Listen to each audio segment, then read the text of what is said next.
Asan sila? Si Berting namasada na.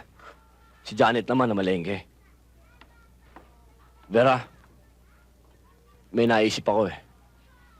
Mas mabuti siguro kung hindi ka muna papasok sa club ngayon. Delikado eh. Maski natatakot ako, hindi ko kayang matakot. May kailangan tayong gawin. Narinig kita kagabi. Umiiyak na naman. Hindi ko pa rin makalimutan ang kapatid mo, Elmo. Nasasaktan ako tuwing naaalala ko siya. Namatay siya ng walang kalaban-laban.